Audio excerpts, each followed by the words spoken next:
Welcome, everyone, to the very first installment of In the Spotlight, where each episode will shine a light on artists and performers from across the world of entertainment.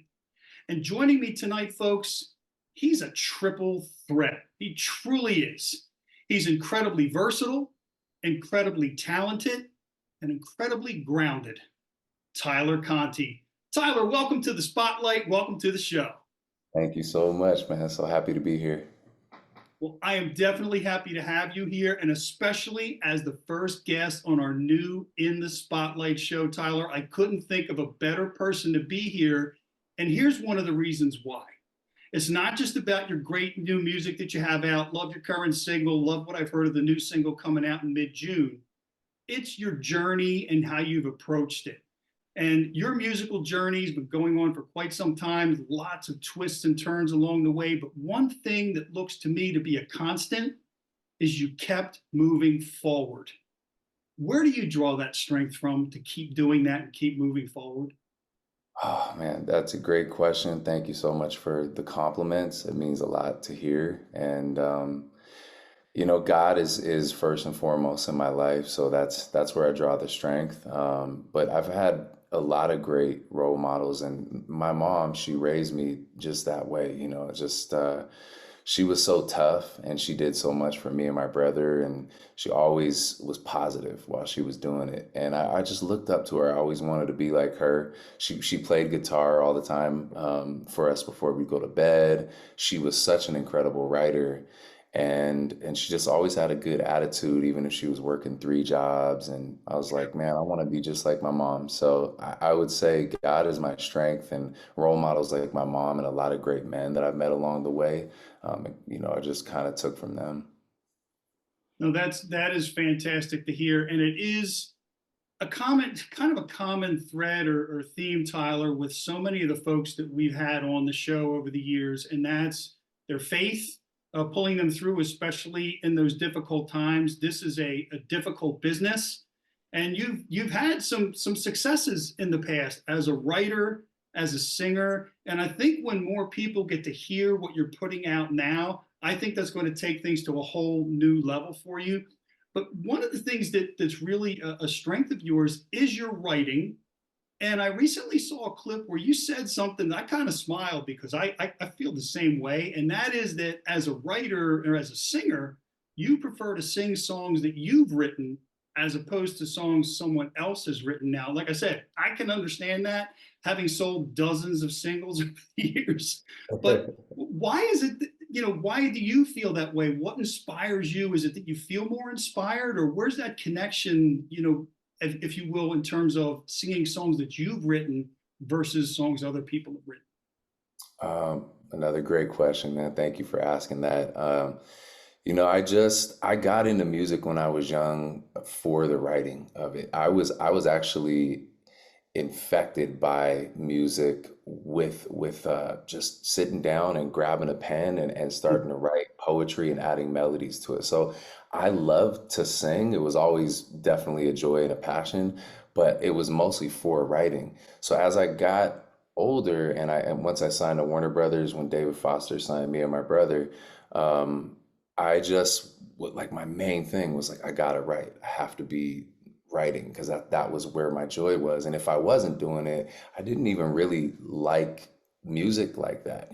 So that's kind of always been my way. It's just I always want to tell my story, and I like new music. And I don't like it to be written from someone else because I feel like it's like they might tell parts of what my story is, or they might hit some things on the nose, but it's never the way I would say it.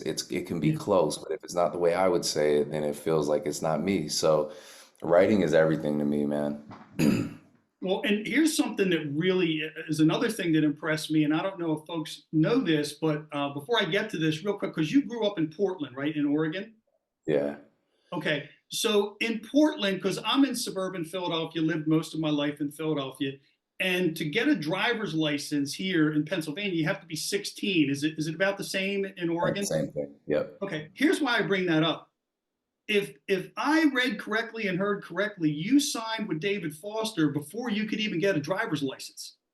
So I actually, that's funny. So I signed a production deal when I was almost 16, Okay. and then we signed to Warner Brothers when I was 17. So yeah, but Oh, pretty so you're close. much older then when you signed with Yeah, Warner yeah, Brothers. so Yeah. much older. Well, Yeah, the reason I bring that up is that you've been writing and doing this for a long time, and clearly other folks have seen that there is serious talent there. And that kind of brings me to your current single, Everything Between.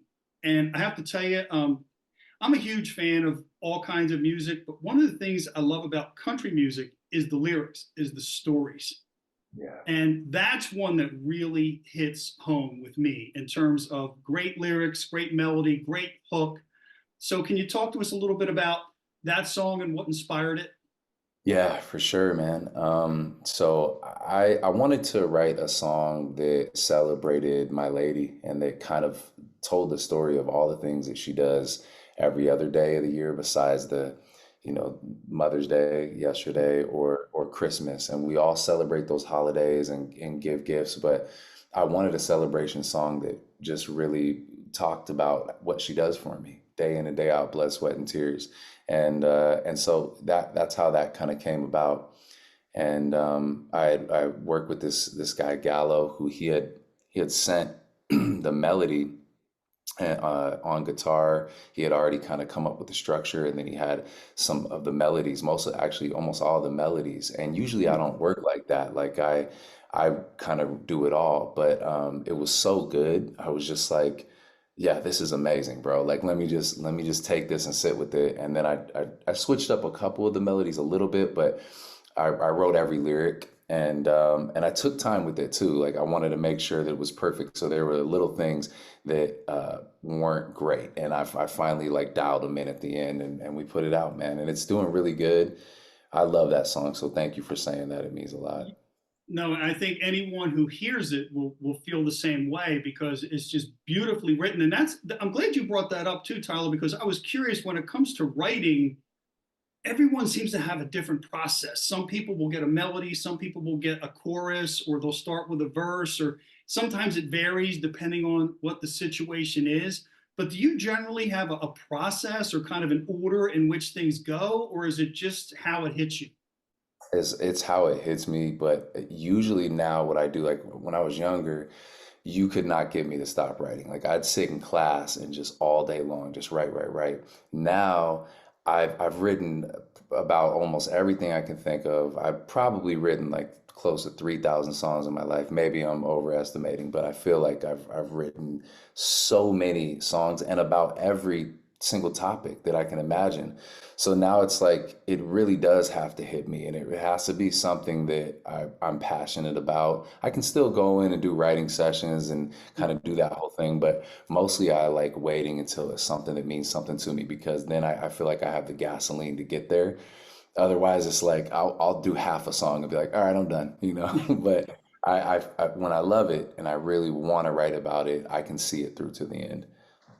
Yeah, that's an interesting point because we recently had a conversation with Skip Ewing, and Skip has written a ton of number one hits in Nashville over the years. And one of the things that really fascinated me was he said there's a lot of songs he started, and if he's not feeling it or if it's not going, he'll walk away. Yep, And yep. there's times when you just have to walk away. You can't force it.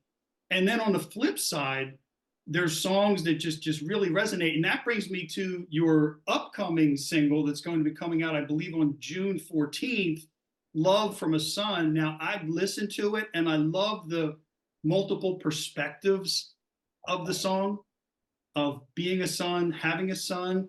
So talk to me about that because that's another one that, like, man, just goosebumps. Thank you, dude. That was definitely one of the hardest songs I've ever written, mostly because it was mostly the verse about my dad. Mhm. I didn't ever want to write anything that embarrassed him or made him feel like, I didn't have him in my life growing up a lot, but I never wanted to make him feel like I was still upset about that or like I forgave him and we let that go and we have this incredible relationship now. So I didn't want to put anything out that ever offended him or hurt him, and that's why I never wrote anything about it. my label came to me and we talked about my story, and they challenged me to write this song. And that was the hardest verse. And so now my dad, he had a really bad stroke last year, and he's not the same. And I just kind of felt like, you know what, it's time to at least tell somewhat of that truth. But it was kind of hard getting through, like just tiptoeing around that first verse, finding ways to not say, hey, you were this absent dad. Is more just like, hey, he went through a lot of stuff, and I see what he went through, and I was lucky enough to have a great mom, so I didn't go through as crazy of things that he did. But the second verse was a little bit easier. I wrote that about my son, Leo, and he just changed my life having him. Like, I feel like the moment I had him, I locked in and I focused on my music 10 times more on my life. I valued every little bit of time that I have in my day, and started busting my butt. And then third verse is about Jesus, obviously. And that's like, that was that was like the release. I felt like when I wrote that, it was just like the gates opened up, and I was able to kind of tell my story about when I found God after I overdosed on crack when I was 20 years old. So yeah, man, it's a deep song. It has a lot of layers to it, and it's a big journey, and there's a lot of years packed into there, and it's special. It's almost hard to listen to it because like now that it sounds so good, like it didn't sound very good for a while. You know the process of like mixing Yeah. and mastering is like you're like, oh, just not there. It's not there. Now it sounds good, and I feel like I can appreciate it, and man, I have just different emotions come up every time I listen to it. Yeah, and I'll tell you the first thing that came to mind after I listened to it was I had to go back and listen to it again. Oh man, You know, thanks. because that's it. Like I said, it really hit home, and I just think that it's really a testament to you, especially with what you just shared. I mean, there's a lot of people that may not have the easiest time coming up, and but it's not about a lot of times. I think it's not so much about what happens to us, but how we react. Yeah, And that's why I said, through your journey personally and professionally, I just think it is so commendable how you've conducted yourself, how you just described how things changed when your son was born. yeah, Your faith, and it's just having to me. One of the questions I often will ask people is, what might success look like for you? But it sounds to me like in a lot of ways you're already there. yeah, yeah. Well, I feel like I am. I mean, we just moved to Nashville, and we got our first house that we've lived in. We have been blessed like to live in condos and really nice places, but for all these years, what I really wanted was to be able to give my son and my daughter, and then I have another daughter on the way. I wanted to be able to give my family like a home where we had a backyard and we had some space, and we finally have that. And for me, like if I had just this for the rest of my life, dude, I'd be so happy. Like I'm so content if I can make music and have space. Just I'm in heaven, dude. Yeah, that's exactly what I meant, Tyler. To me, that's the definition of success is doing what you love to do, enjoying it and enjoying every moment. And I was going to ask you what you do, when you're not performing or writing or recording, but based on your family situation, I think you probably got your hands full, don't you? Yeah, yeah, totally. I will say though, like I'm a big gamer. Like I'm a big gamer. So I know a lot of people wouldn't expect that from me, but like I game hard and I play a lot with my son. So I love that. I love basketball, boxing, all types of stuff like that. But playing with the kids is like that's it for me, man. Okay, so quick boxing question for you then. Tyson or Paul, what do you think coming up in July? Well, well, I think everyone wants Tyson. As far as who's gonna win, like I'm praying that Tyson wins, but knowing just watching Tyson's cardio as he's gotten older, and always like he wasn't known as this like super cardio fighter Yeah. except when he was younger.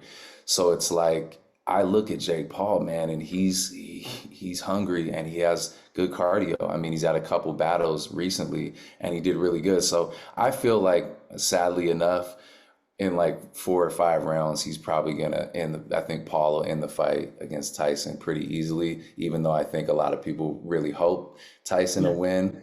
All those videos of Tyson just like smashing the bag and killing it. That's really hard to do for 4 or 5 rounds, you Yes. know. So we'll Yeah. see how he holds up. I'm praying Tyson, but I think Paul's going to take it. Yeah, and I look back, I was thinking about how, with George Foreman and some of the guys that boxed into their 50s, the last thing to go is your power. But to your point, you better unleash that power quickly before the Quick. tank runs out. Yes, Yeah. man. That's it. So Yeah. yeah, but it'll be interesting. Now, it'll actually also be interesting to see how many people actually tune in. I think it's on Netflix coming up in July. Oh, man. And Wait. and speaking of July and the rest of the year, what does the rest of 2024 look like for you? So we have this amazing thing that has kind of come about over the past couple months. We teamed up with a ministry called True Freedom Ministries. It's a guy named Mike Swagger who goes into prisons in Ohio, and he was actually an inmate for almost 20 years. And we ended up, our label teamed up with him, and I went into this prison, Grafton Prison, and I sang for about 200 inmates. And it has the highest concentration of lifers in Ohio. And it was this incredible experience. So we talked to the wardens, and we ended up putting together a whole tour where we're going into about 15 prisons in Ohio. And it's called Rock the Yard 2024, summer 2024. And we're going in with the full band, and we're cooking for all these guys, and some of the prisons have women as well, and also youth. And so we're going to cook for all of them, and then we're going to put on a concert, and then we have some guys come up and minister to them. But really, it's just our thoughts on it is like, every one of those guys someday are going to get out, and we want to do our best to inspire them and bring hope into their life, and just inspire them to make good choices when they do get out, so Yeah. And that they're not forgotten, just like the Bible says. So that's kind of our thing. Wow. Well, that is commendable and applaudable, Tyler, on so many different levels. And it just, I'm not surprised. Given the guy that, now that I've gotten to know you a little bit, it does not surprise me at all. I hope it's a tremendous success. Again, continued success with the current single, with the new single that's dropping. Is it June 14th? Is that when Love from a Son drops? Yeah, it's for Father's Day, but we're dropping it on Friday. But yes, it's June 14th. Okay, well, fantastic. Again, Tyler, I thank you so much for coming on and being my very first guest on In the Spotlight, because if there's anyone who deserves to have a bright light shining on them in their future, it is you. So thanks so much for joining me. Thank you so much, man. I appreciate you. God bless you, brother. God bless you too. And folks, thanks so much for watching. We'll see you next week.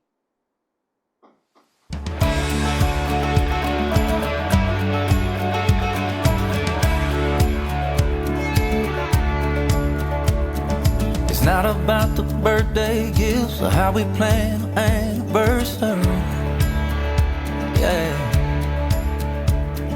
It's not about another trip or how the lights will shine on Christmas Eve. Oh, some people think that love is in a picture, but no one ever talks about the frame, like the flowers need rain. It's in the little things you do every day, all of the blood, the sweat, the tears along the way. It's in the thread that holds the sweater by the seam, and when I think about what carries out the dream, it's everything between. It's everything between. It's not about the finish line, wishing that we had a perfect start. It's about the miles that test our will and question all the love that's in our heart. Oh, some people say that beauty's in a diamond, but no one ever talks about the rain. Take a look behind the scenes. It's in the little things you do every day, all of the blood, the sweat, the tears along the way. It's in the thread that holds the sweat